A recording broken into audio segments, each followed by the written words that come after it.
Good morning again. It is time for, whoop, my goodness, I'm just all twisted up this morning. It is time for Brian's winter offer. So, everybody, put on your hat, put on your coat, get you something warm to drink, hot chocolate, hot tea, just hot water with lemon would be good. Hot milk, maybe some soup, and let's do chapters 12 and 13 today. So, Brian's Winter, chapter 12. It did not rain again, nor did the snow go away. The temperature stayed down, and in 4 days it snowed lightly, maybe an inch. And then in 4 more days, another inch or two. And then in 4 more days, regular as clockwork, winter came. The snow never came deeply, never another wild blizzard, just an inch or two every 4 days.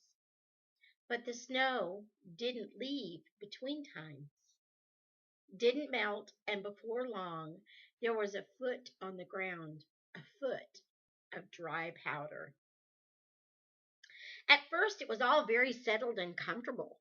Brian's clothing seemed to work. He had plenty of meat and plenty of firewood, although he had to go to some distance to get it. He knew how much wood it would take for a given time and brought in enough for a week. It took a full day, and then had nothing to do the rest of the week except work his moose hide clothing against the wooden peg to soften it and eat moose meat stew. Summer had been so active, and now he had suddenly come to a virtual stop. He couldn't fish any more because the ice was too thick to chop through with the hatchet. He didn't need to hunt because he figured roughly, 400 pounds of moose left to eat. Lying by the fire one evening, softening a hide, he did some rough math, and if he ate 4 pounds of moose meat a day, he would make at least 100 days before needing more meat. More than 3 months. Let's see, he thought. It was late November now. No, early December. No, wait. He counted the days on his marks and decided it was the last week in November. Thanksgiving. He'd forgotten Thanksgiving. He could do that. Have a Thanksgiving meal. The date was a little off. He would be late, but it felt good to think of it, and he prepared for it as if he were home. He would eat moose, of course, but he had found that the hump meat was the best, and he chopped a 3 pound piece off the frozen block by his door. He would need more, some kind of sauce. Then he remembered the berries.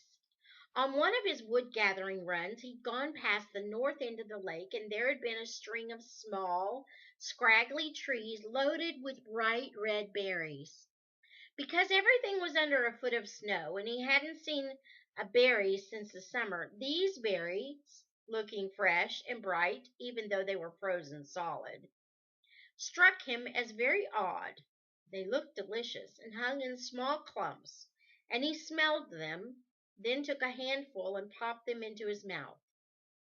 At first he couldn't taste them because they were frozen, but as soon as they thawed, he got the flavor. They were tangy and had a mild bitter taste that made him want to pucker. They had large pits. Let me turn this phone down. They were similar to the gut cherries he'd had trouble with during the summer, except they didn't make him sick, and the sour taste reminded him of something else he couldn't at first place and later remembered as a vinegar and sour sauce flavor that would make a good sauce for a Thanksgiving meal. And he went along the lake shore and picked one of the smaller aluminum pans full. And it was in this way that he learned about snowshoes. It did not come that fast. There was about a foot of snow, powder, but with a stiffness. And as he walked along the lake in his deer hide boots, he startled a rabbit from beneath an evergreen, and it took off like a shot, all changed to white across the snow. Without sinking in, Brian watched it run away and had taken another 4 or 5 steps when it hit him that the rabbit was running on top of the snow, while Brian was sinking in with each step. He moved to the rabbit's tracks and studied them. They were huge, fully twice the size of the feet he had seen on rabbits earlier. And when he examined the tracks more closely, he saw that the rabbit had grown hair to increase the size of its feet, and he thought how perfect they were to be able to do that, change color in the winter, and grow bigger feet to stay on top of the snow. How perfect. And he set the information back in his mind and went on about preparing for Thanksgiving. He packed snow in with the berries and put them on the fire to melt and boil. Then he put a hump of meat in the large pan with snow and set that on to boil as well. So much, he thought, for cooking Thanksgiving dinner. What he wanted was a table and a chair and a tablecloth. Nah, he thought. What he wanted was turkey and all the trimmings, and then a table and chairs and tablecloth, and his mother and father sitting with him, and milk. Oh, yeah, a glass of cold milk, and bread and butter and potatoes and gravy. And what he wanted more than anything was out, to be back in the world, to have all that stuff and be back in the world, and then go to a movie. Nah, sit and watch television with your belly packed and watch a football game and belch, and that's what he wanted.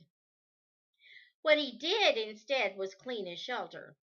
He had been sleeping on the foam pad that had come with the survival pack, and he straightened everything up and hung his bag out in the sun to air dry, and then used the hatchet to cut the ends of new evergreen boughs and laid them like a carpet in the shelter. As soon as he brought the boughs inside and the heat from the fire warmed them, they gave off the most wonderful smell, filled the whole shelter with the odor of spring, and he brought the bag back inside and spread the pad and bag and felt as if he were in a new home. The berries boiled first, and he added snow water to them and kept them boiling until he had a kind of mush in the pan. By that time the meat had cooked, and he set it off to the side and tasted the berry mush. Bitter, he thought, but tangy, and not all that bad. And he cut a piece of the moose hump off, a thin slice, and dipped it in the sauce and ate it in 2 bites. It was delicious, almost like having steak sauce or a kind of bitter ketchup. He took another cut of meat, dipped it, ate it as well, and the juice dripping down his chin, and it was on his third one that when he realized that this was his Thanksgiving dinner. And I'm eating like a wolf, he thought, before I give thanks. It stopped him. The idea of giving thanks. At first his mind just stopped and he thought, for what? For the plane crash? For being here? I should thank somebody for that? Then a small voice, almost a whisper, came into his mind, and all it said was, it could have been worse. You could have been down in the plane with the pilot. And he felt awful for his attitude, turned away from the food, and forced himself to be grateful for all the good luck he'd had, and to not think about the bad at all. Just that, escaping from the plane alive, that was luck. And to be able to live and learn and know things, to be able to hunt, to be thankful for the animals' lives that had been spent to keep him fed, to be thankful for the deer and the moose. Lord, the moose, like getting a whole food store, and to be thankful for a shelter and knife and hatchet. The hatchet, the key to it all. Nothing without the hatchet. Just that would take all his thanks. And every stick, every twig of wood that burned to keep him warm, and his sleeping bag, and Betty saving him from the bear, and the chickadees that hung around the camp, and the sun that brought each new day. All that, he thought, all that and more to be thankful for. And he ended the prayer, as it had seemed to become, with another thought about the pilot down in the lake. How he hoped the pilot had had a good life and was where it was good for him now. Then he ate, quietly, thinking of his mother and father. And when he finished his Thanksgiving, it was dark, pitch dark, and he crawled into his bag to sleep and had just closed his eyes and started to get drowsy when he heard the gunshot.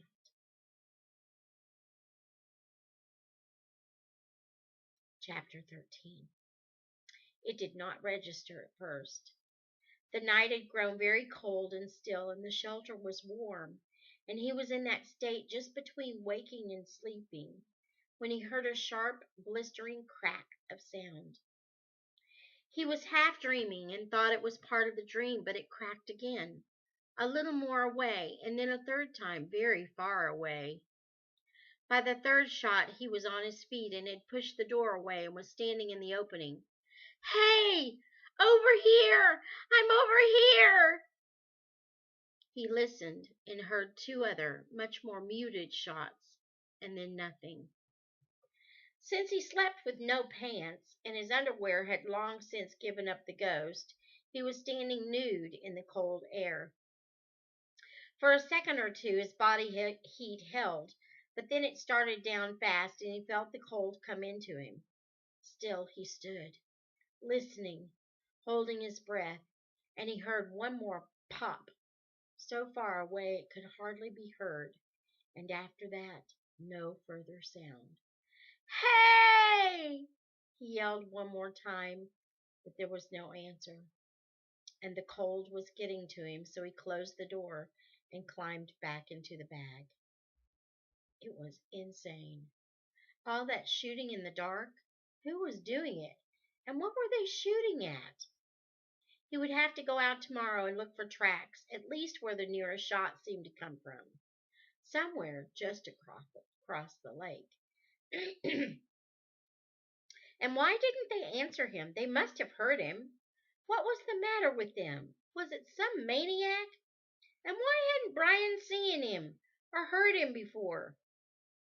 He meant to sleep, was tired enough to sleep, but he could not get the image out of his mind.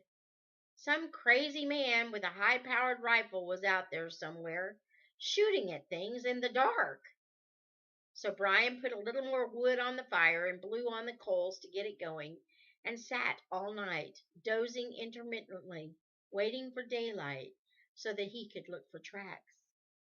At first light he got into his clothing and slid the door open and stepped outside, into a wall of cold. He had read about cold. A teacher had read poems to him about Alaska when he was small, and heard stories and seen shows on the Discovery Channel on TV, but he had never felt anything like this. His breath stopped in his throat. It felt as if the moisture on his eyes would freeze, and he did feel the lining of his nose tighten and freeze. There was no wind, not even a dawn breeze. It was absolutely still. And when he took a step forward, he felt the air moving against his eyes, and he had to blink to keep them from freezing. 30, 40, 50 below. He couldn't even guess how cold it was. And he thought, this is how people die in this cold. They stop and everything freezes and they die. He pulled his hood up and was surprised, crude as it was, how much it increased the warmth around his head. Then he pulled the mittens on and picked up his killing lance, long since repaired from the moose kill, and moved forward. As soon as he moved, he felt warmer. The snow was dry, like crystallized flour or sugar, and seemed to flow away from his legs as he walked. He made a circle of the camp, walked out on the lake ice, which was covered with snow as well, and back around and saw no tracks other than rabbit and mouse. Then he started to move toward where the sound had come from, working slowly, amazed that he was starting to warm up and even feel comfortable. Back in the hood, the air was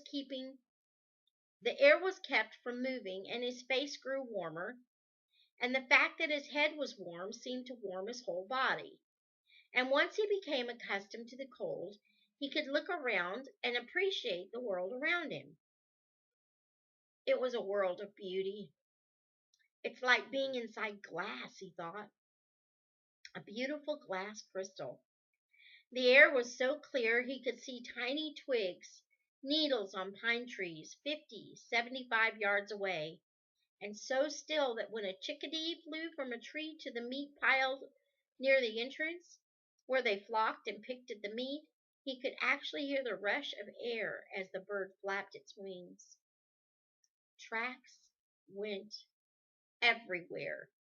Once he was in the woods away from camp, there were so many rabbit prints, he felt there must be hundreds of them just living around the shelter. The tracks were so thick in some places that they had formed packed trails where the rabbits had run over the same place until it became a narrow highway. Some of the snow was packed so densely that it would hold Brian up, and he walked single file on the tracks where the brush permitted to keep from sinking in the snow. But he wasn't looking for rabbit tracks. Somebody had been out there firing a gun, and it hadn't snowed during the night, so there should be tracks. Had to be tracks. But there were none. He moved farther out from the camp, circled again, making wide arcs in the direction the sound had come from, and there were no tracks. Or none other than mice, deer, something he thought was a fox, and about 1,000,000 rabbits. He stopped at midday and stood by a tree trying to find some other sign, something that would tell him how they did it. Had he dreamed the whole thing? Could he have been dreaming of gunshots? Or maybe he'd been alone too much and was going insane. That could happen. It happened all the time. People went crazy under far less stress than Brian had been under. Maybe that was it. He dreamed it. Or he had finally gone insane. Sure. Crack! It was near his head and he dropped to his knees. They were shooting at him. And they were close, right next to him. No dream this time, no insanity. They were right on top of him. He rolled to his left and came up in a crouch behind a large pine, waiting, watching. Nothing. He could see absolutely nothing out of the ordinary, just brush and trees and there. He had been looking along the ground and he brought his eyes up a bit so that they were scanning 10 feet up and he saw it. A poplar tree was shattered. Bits of wood and bark seemed to have been blown out of it as if it had been hit by an exploding shell. It was still standing, but was severely damaged, and he thought for a moment that somebody was playing pranks, shooting a tree 10 feet off the ground.